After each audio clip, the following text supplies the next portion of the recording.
Saludamos a nuestros panelistas en esta edición de Voces del Poder, el análisis político acá en CNN Chile Radio. Estamos junto a Ruth Hurtado, secretaria general del Partido Republicano. ¿Cómo estás, Ruth? Buenos días. Hola, Ruth. Muy buenos días. Bien, bueno. Y con Carlos Correa, analista político. ¿Cómo estás, Carlos? Hola, hola, ¿cómo estás? Hola, Carlos.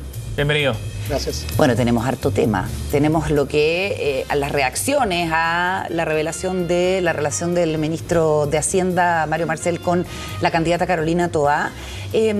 También tenemos la expectativa de lo que va a pasar a las 11 de la mañana con la encuesta CEP. Vamos a tocar esos dos temas, pero les propongo que partamos por las reacciones al informe de la Comisión de Paz y Entendimiento. Tú, Ruth, eres de la zona, eres cercana a la problemática.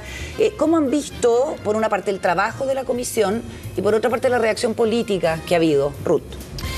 A ver, nosotros hemos señalado desde el partido que cuando se nos convoca a trabajar, a conversar, para intentar llegar a un acuerdo, nosotros siempre vamos a estar. De hecho, yo estuve los primeros 4 meses trabajando de manera bien activa en el trabajo del contenido, cuando vimos que esto al inicio ya de hecho estaba yendo por un camino que no era, cuando empezamos a escuchar de que había que incluir, que gracias a Dios no se incluyó, pero el perdón, ¿cierto?, a los pueblos indígenas sin dejar de lado que hubiera responsabilidad del Estado, incluir indultos para presos políticos mapuche. Entonces a mí la verdad es que el trauma de la Convención Constitucional en el periodo en que estuve empezó a revivir prontamente. ¿A partir de qué específicamente, Ruth? Cuando se empezó... Porque nada de eso está en el informe.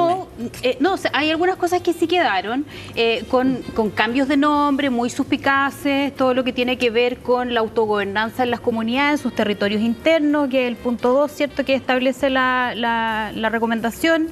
Después, cuando avanzamos, empezamos a ver todo lo que tiene que ver con la representación ante el Estado de Chile. No quisieron dejar que fueran escaños reservados para que no fuera tan impactante, ¿cierto?, el nombre que ya había causado mucho rechazo ese 4 de septiembre, y empezaron a hablar de representatividad, ¿cierto?, frente al Estado, pero en definitiva lo que era ahí eran escaños reservados. El dejar un párrafo que estableciera que para los grupos 1 y 4 tenía que existir las tierras suficientes para que la reparación solo fuera a través de compra de tierra. Cuando tú haces la suma de estos dos grupos, del 4 y del 1, la sumatoria de las hectáreas son 382.000 hectáreas. 377, por ahí. 382 es más o menos la suma, y si a eso tú le sumas además las 600 hectáreas de los sitios de significación cultural que también están establecidos, no sale el número, pero dice que todos los que están registrados, quienes hemos estudiado la materia sabemos más o menos el número de hectáreas que eso significa, que son sitios que están dentro de predios particulares. Eso es súper importante, en que esos predios van a pasar, ya sea en comodato, en arriendo, en coadministración, con la comunidad, a ser parte, ¿cierto?, del uso habitual de la comunidad. O sea, ya va a quedar fuera, es como que si en tu patio, en el centro de tu patio encontraron un cantarito y eso fuera determinado como un sitio de significación cultural, eso va a quedar, ¿cierto?, en manos de alguna de las comunidades. Entonces, hay varias cosas que son problemáticas en términos generales. Pero ¿lo encuentras octubrista antes de darle la palabra a Carlos? No, yo lo que dije en el tema octubrista, el octubrismo a nosotros nos llevó al proceso constituyente el primero, ¿cierto?, en donde la propuesta constitucional fue una propuesta separatista, totalitaria, indigenista, pero respecto de en donde el octubrismo se tomó, ¿cierto?, ese proceso constituyente y esa borrachera, digamos, en algún, por decirlo de alguna manera, provocó que varios de mis colegas en ese proceso constitucional no tomaran esto con responsabilidad y termináramos, como te digo, pero de este informe, ¿lo encuentran octubrista? Antes de darle la palabra a Carlos, ¿esa es la postura del partido? Es que por eso explico la génesis y el contenido, digamos, que fue lo que nos llevó. Que es una continuación de lo que... continuidad, evidentemente, ¿Es de lo que pasó el 2021. Hola. O sea, es difícil pensar que Alfredo Moreno pueda ser octubrista. Yo no puedo, tampoco no es así. La primera cosa es que el informe de la comisión, a diferencia de lo que narraba Ruth de la convención, no es un cuerpo legislativo. La comisión no es un cuerpo legislativo, no es tampoco... No es vinculante. No es vinculante, es más bien una serie de recomendaciones al Estado. A diferencia de la convención, donde la convención estaban escribiendo un texto que tenía que también era proponer una el país. recomendación. Sí, pero ahí hay un texto, había una ley que establecía que el texto después se iba a plebiscitar. Aquí no es solo una recomendación. A mí me parece que, en efecto, como ocurre en todos estos procesos, la historia lo muestra, es el caso de Irlanda del Norte, similar a los casos también de procesos que ocurrieron en Nueva Zelanda, que siempre es como el modelo en el mundo, es evidente que no van a dejar contento a todo el mundo y que hay algunos aspectos, por lado y lado, de gente que va a estar en contra por el lado que encuentra que se pasaron de la línea o gente que encuentra que es insuficiente. Eso va a pasar siempre. Yo valoro que exista un consenso amplio respecto a temas en los cuales el Estado debe discutir. Ahora, el problema que tiene también es que esto ocurre en un año electoral. Y las pasiones electorales, por lado y lado, a veces se toman la agenda, y los informes de este tipo suelen quedar olvidados, que suelen quedar una buena impresión. Entonces yo creo que la invitación para las candidaturas, y sobre todo en la segunda vuelta, es que el informe se tome con seriedad, se lea, se tome aquellos aspectos donde el futuro Congreso, no creo que este Congreso logre aprobar las recomendaciones, no lo veo políticamente factible. Carlos, ¿y tú ves que en los primeros análisis ya prevalece ese instinto electoral, digamos? Sin duda, o sea, y está bien, es parte de la normalidad en un año electoral.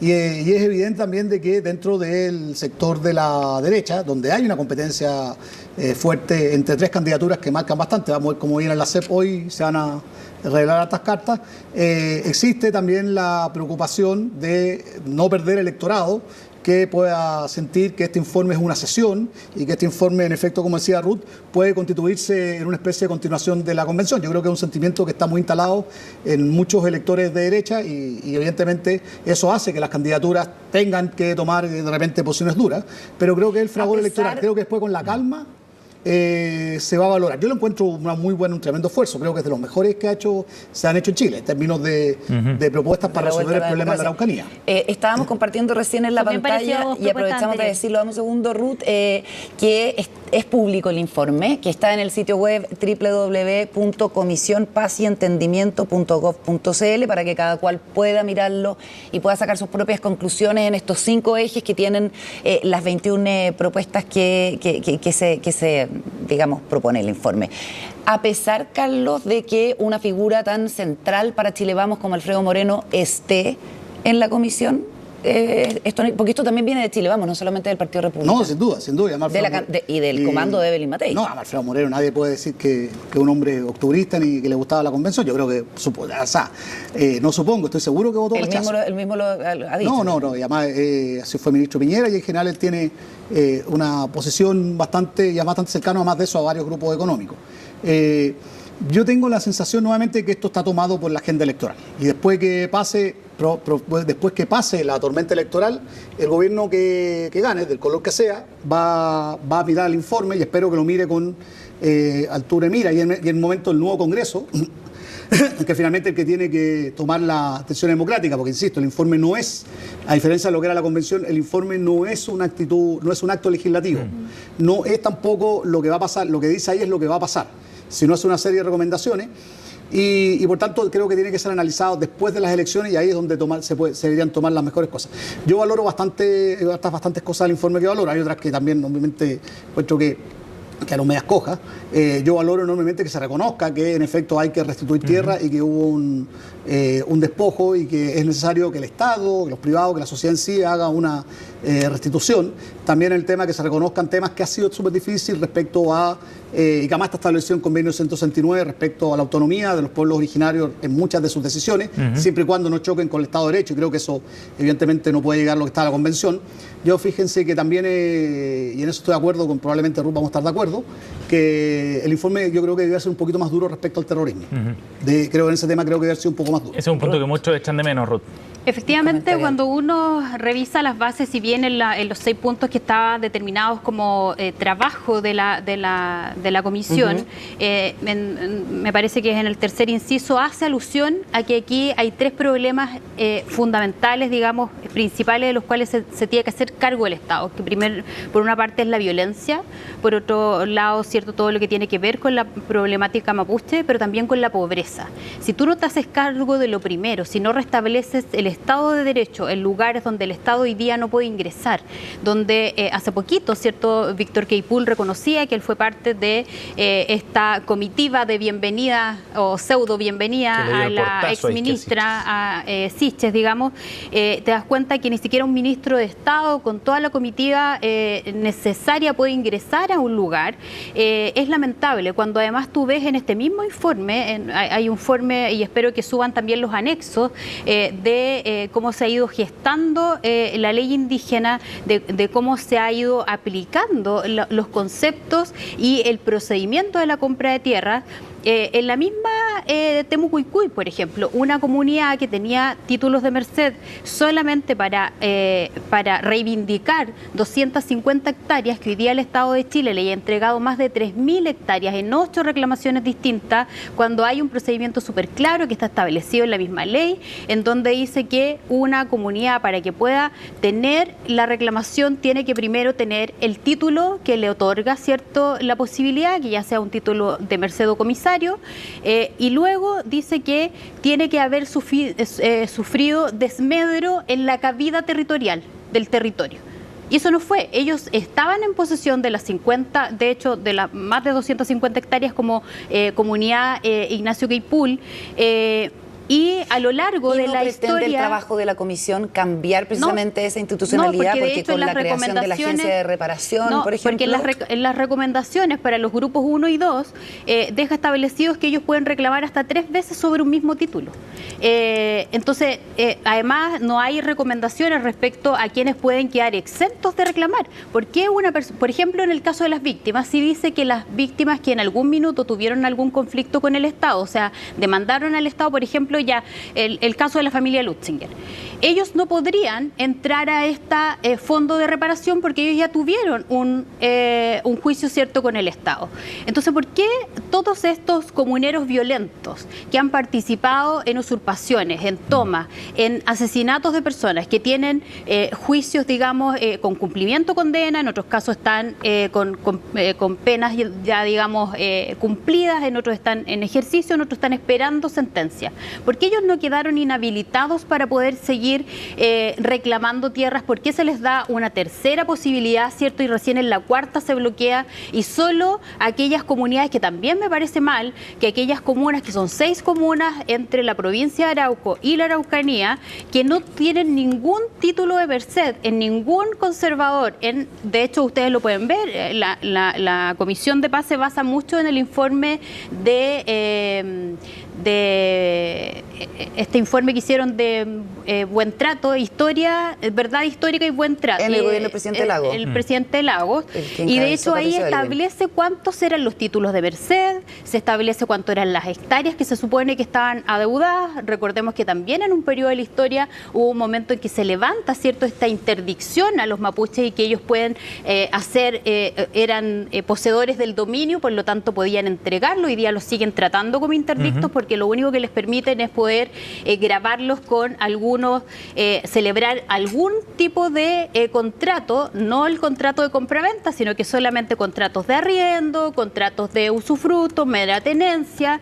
Entonces uno dice, si aquí se quería realmente cambiar el estatuto de tierras, hacer una modificación, tratarlos con igualdad ante la ley, aquí lo único que te das cuenta es que estás generando división no solo entre chilenos e indígenas, sino que dentro del mismo pueblo indígena, de los pueblos indígenas, estás haciendo una diferenciación distinta, en donde por un lado tienes a los privilegiados, por decirlo de alguna manera, sin decirlo de manera peyorativa, a los mapuches, pero a todos los demás pueblos sin ninguna consideración. Otros pueblos indígenas. A los otros pueblos indígenas. Entonces, vamos a hacer una pausa. Generas 3 clases de chilenos, en definitiva. Vamos a hacer una pausa y vamos a seguir hablando de este y otros temas acá en Voces del Poder junto a Carlos Correa y Ruth Hurtado. Vamos y volvemos.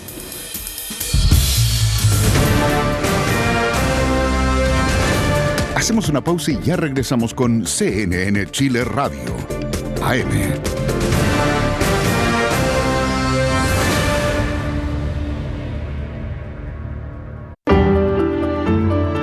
Si es necesario un abrazo, siempre calma el corazón. Hay que darle un espacio a la pena. Creo que la creatividad es un buen lugar. Cuando uno se encierra en uno mismo, no adquieres experiencias externas. El apego es una necesidad innata, presente en los seres humanos y que tiene vigencia toda la vida. está bien tomar esas decisiones, a veces cuestionándote incluso las cosas que te parecen más incuestionables. La naturaleza ayuda mucho porque nos da un tiempo de respirar, sentir el aire y disfrutar de las vistas. El momento que uno está con los animales también uno baja un poquito el estrés. Porque queremos aprender a vivir bien y ayudar a los que nos rodean a estar mejor. Acompáñanos en esta nueva temporada de Sanamente. Todos los sábados a las 10 de la noche por CNN Chile.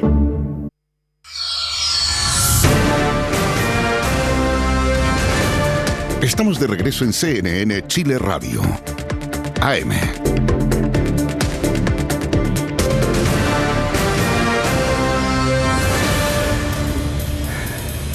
Estamos de vuelta, seguimos en Voces del Poder aquí en CNN Chile Radio. Ruth Hurtado y Carlos Correa están con nosotros. En un rato, a las 11 de la mañana, Carlos, vamos a conocer los resultados de la encuesta del Centro de Estudios Públicos, la encuesta CEP. Tan famosa, a las 11 ¿no? de la mañana. El oráculo y todo están expectantes. La encuesta madre. Eso, así le dice. Van a tener su propio cónclave los comandos electorales que se van a encerrar a escuchar los resultados, seguramente. Seguramente se van a encerrar a escuchar los resultados. Y ¿Qué a los anticipas, que, a los que nos dedicamos a la consultoría de la academia, que somos ñoños, también a las 11 vamos a estar conectados analizando la quinta matricato. ¿Y aquí hay que ponerle atención en esta encuesta? La primera pregunta que es más o menos obvia es ponerle atención a lo que diga respecto a las preferencias presidenciales.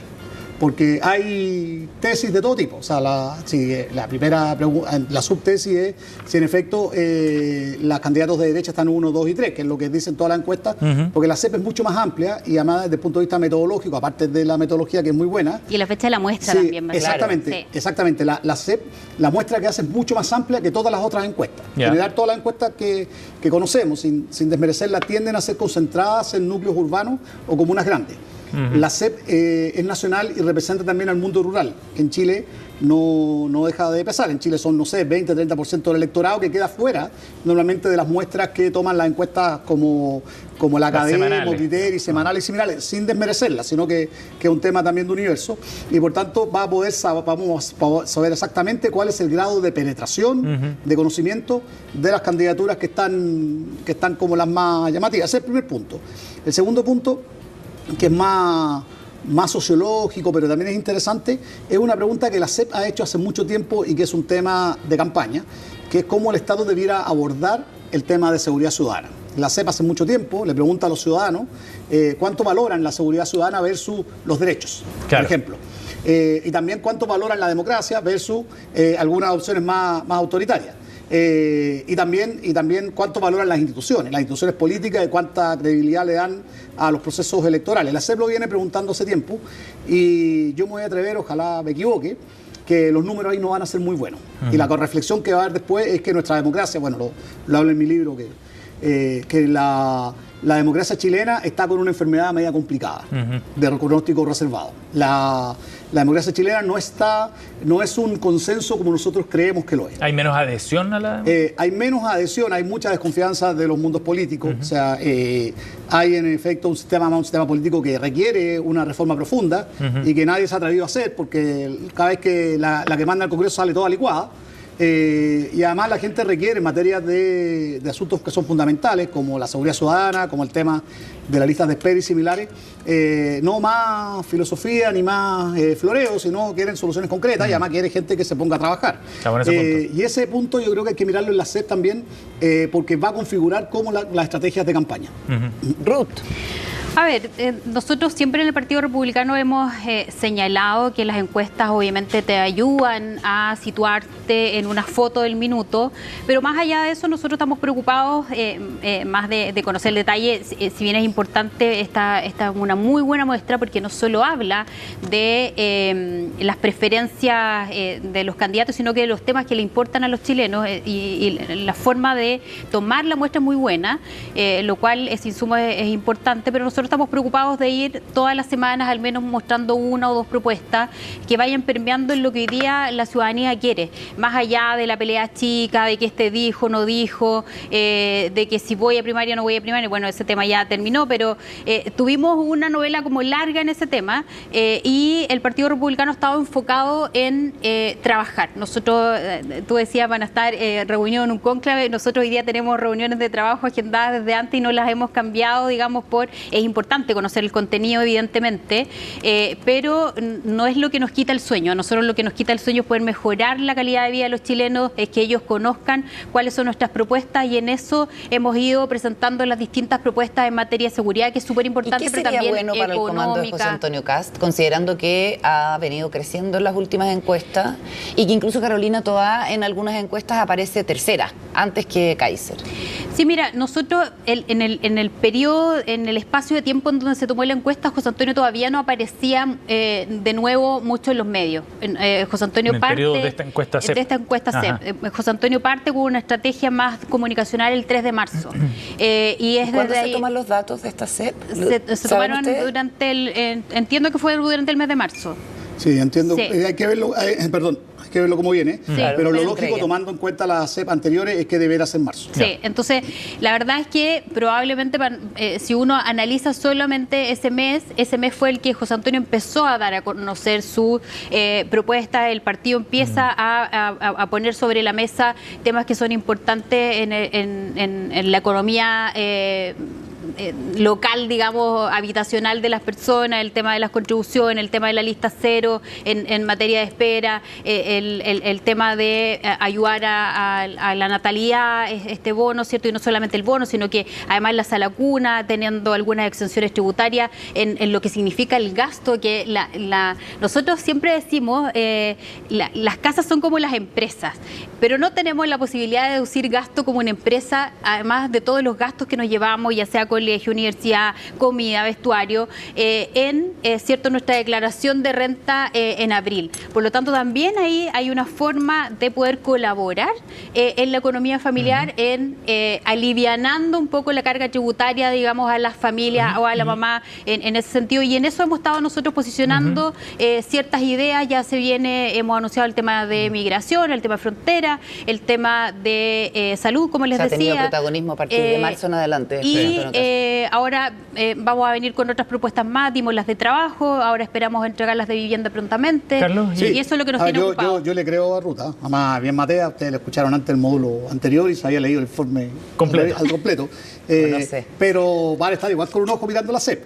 De todas maneras, estoy seguro que van a estar así trabajando, pero van a poner un ojo en la CEP y sobre todo también en una discusión muy fuerte que hay dentro de la derecha de cuáles son los liderazgos que realmente pesan y cuán profundo son las candidaturas, las tres, Kaiser, Kast y Matei. Yo creo que una duda importante es que cuál es la verdadera presentación que tiene Kaiser. Kaiser es un fenómeno muy de redes sociales y ha tenido mucha fuerza en los espacios urbanos, que es donde las encuestas, normalmente las que conocemos semanales, estamos las muestras, pero vamos a ir con profundo a nivel nacional. Creo que ese es otra... Hay que mirar ese detalle territorial. Ese detalle también es bien interesante.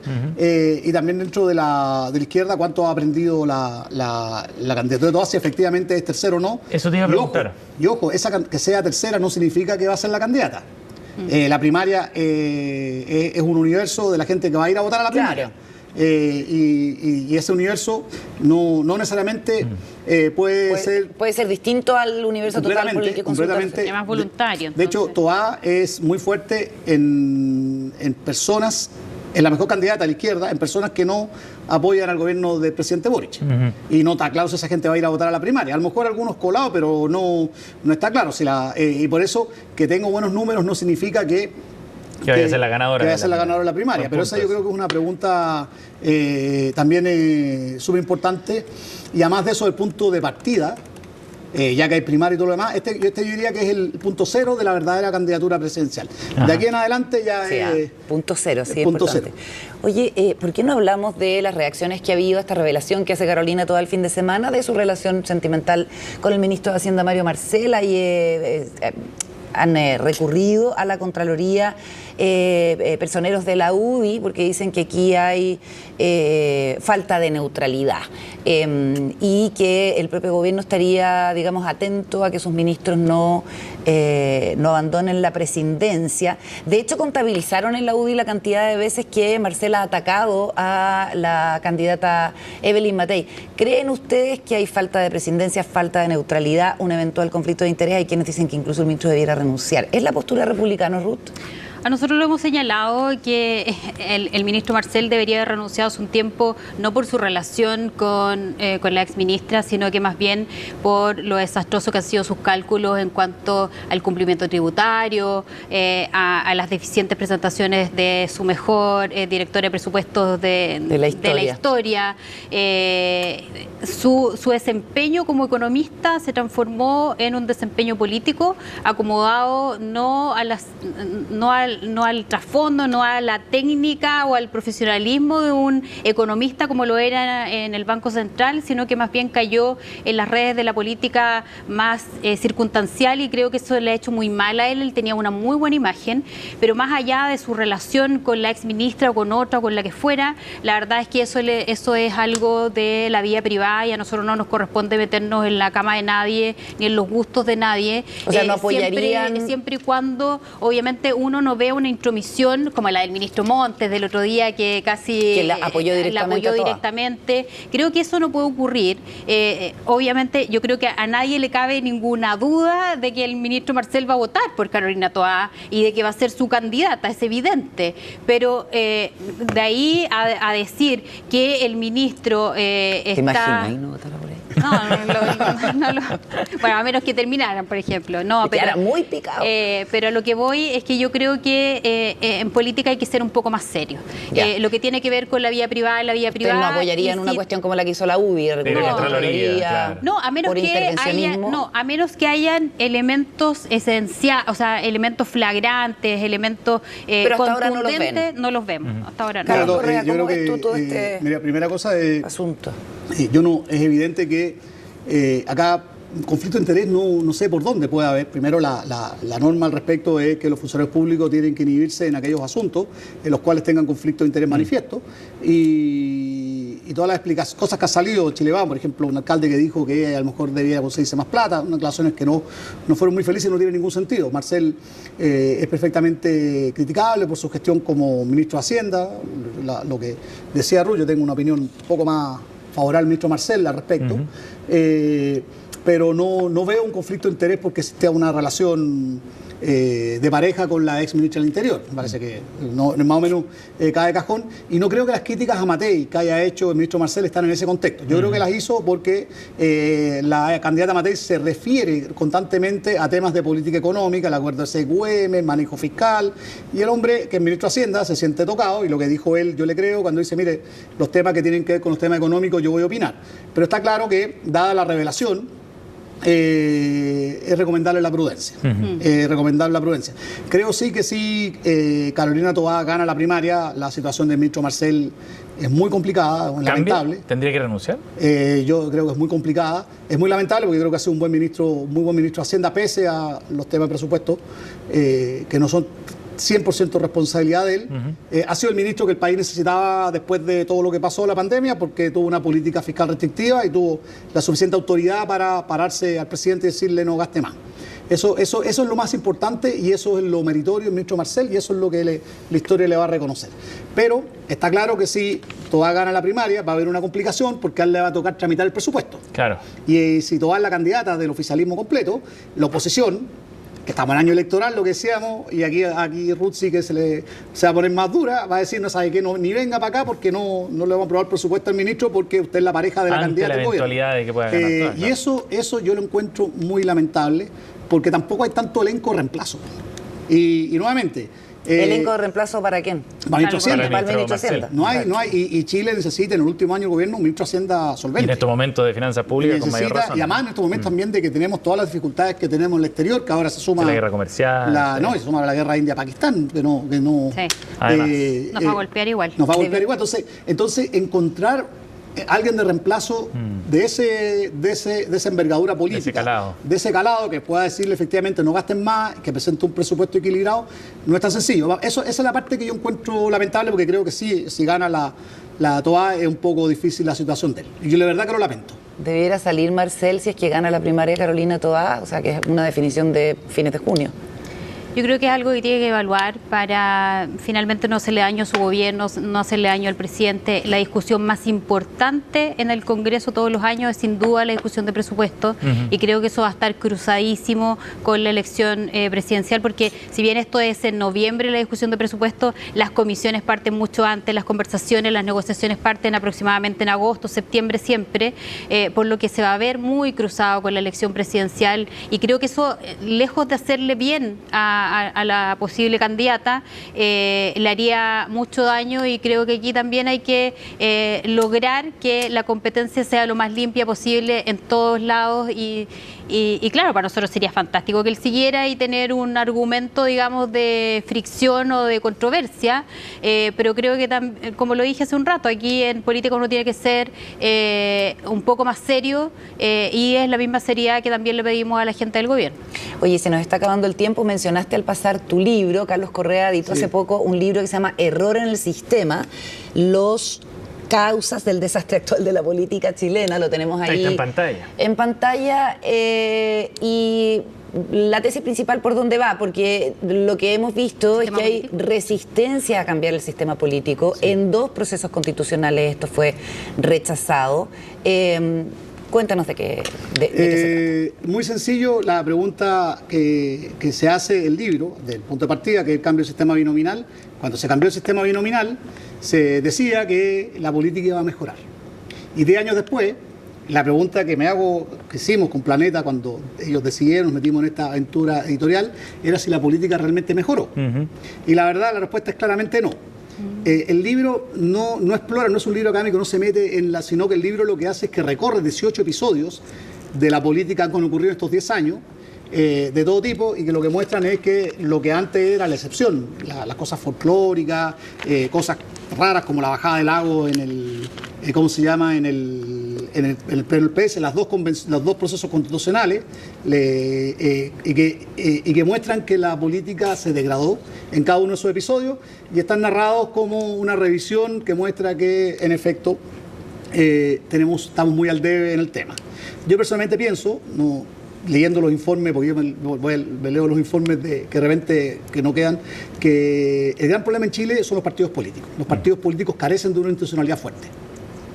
Y una democracia sin partidos políticos es una democracia débil. Y cuando la gente dice, bueno, eso es menos importante que las listas de espera, que los temas de seguridad ciudadana, puede ser verdad, pero las razones por las cuales nosotros tenemos los problemas de seguridad ciudadana y no tenemos un acuerdo profundo para resolver temas que son de interés es porque nuestros partidos políticos son débiles, y están todos en el cálculo chico, hay un montón de partidos pymes, etcétera, etcétera, etcétera. Ya, pero depende de qué partidos políticos, porque también los partidos tradicionales, los partidos grandes, podrían apostar al cambio de este sistema político para mantenerlos vigentes frente a la amenaza de los nuevos partidos políticos. ¿Y por qué no lo han hecho? La pregunta, ¿por qué no lo han hecho? No lo han hecho porque le están tocando intereses. Es difícil que legislen en contra de ellos. Sí, claro, están tocando intereses, porque a la larga la política se ha convertido en una profesión rentable. Y perder poder es algo súper difícil. Claro, entonces hay que poner en la balanza, o por lo menos hay que evaluar qué es peor, si tener un partido pyme, porque entre esos partidos chicos no todos son pymes, puede haber algunos que estén bien empinados y que tal vez lo que debieran hacer es fusionarse para que no haya tanta dificultad de interlocución, o quienes tratan de mantenerse con respirador artificial dentro de la política. Una de las tareas que yo creo que, nuevamente, no creo que se resuelva en este proceso electoral, y probablemente la reforma que está dando vuelta tiene mucho de calculadora. Yo creo que una tarea del próximo gobierno de entrada es meterse a resolver de una el problema del sistema político. Yo no quiero escribir el tomo 2 del libro. Porque si resolvemos el sistema político, hay un montón de otras cosas que se van a resolver. Va a ser más fácil resolver los problemas cotidianos de la gente. Y nuevamente yo lo comparo, en Chile los bancos funcionan. En Chile abrimos la llave y sale agua. La empresa sanitaria hacen bien su pega. Y la pregunta es ¿por qué? ¿Por qué los bancos, la sanitaria funcionan y los partidos no? Y en el caso de allá es porque las regulaciones que tiene el sistema financiero chileno son estrictas, son de nivel mundial, son de estándar mundial. De primera línea. Lo mismo las regulaciones que tiene en Chile la Superintendencia de Servicios Sanitarios. Yo soy ingeniero, así que estuve por ahí en algún tiempo, tiene un nivel también de estándar mundial. pero nuestra regulación de partido es de estándar tercermundista. O sea, es como más bien tomada del Congo, ni siquiera Perú, sino mucho más baja. Entonces, pongamos una regulación de partido nivel OSD. Error en el sistema es el nombre del libro. ¿Un comentario final, Ruth, antes de cerrar? Sí, voy a leer el libro porque de hecho estoy elaborando bueno, una tesis académica respecto a la reforma del sistema político y cómo afecta la gobernanza y a poder llegar a acuerdos y cómo la atomización de los partidos finalmente han sido pyme más que contribuir al desarrollo del país. Así que, no, muy bien, y creo que es algo que esperamos, si somos gobierno, una de nuestras primeras reformas. Nosotros lo propusimos, hemos propuesto en esta discusión que está en la Cámara, de incluso rebajar el número de parlamentarios. Creemos que la representación tiene que ser más acotada, un poco más de terreno, y ponerle limitaciones a la creación de nuevos partidos, porque efectivamente hay algunos que lo toman como pyme. Oye, tenemos un cónclave que seguir. En 10 minutos más es la primera votación allá en el Oye, le Vaticano. pregunté a la inteligencia artificial cómo iba a ser el cónclave. En serio. ¿Le preguntaste quién iba a ser el próximo Papa? No, cómo iban a ser las votaciones. Hagan ese ejercicio, es muy curioso. ¿Y a las cuántas te dice que dijo 6 o 7. Ya. Y además dijo que como que Parolín no llegaba. Parolín no llegaba. Luego hice el ejercicio y además empezó a sacar cuentas. Y estuve un rato jugando con eso. Sí, está buena. Está buena. Muchas gracias, Carlos, Ruth. Gracias por haber venido. Que esté muy bien. Pausa y ya volvemos, 10:19.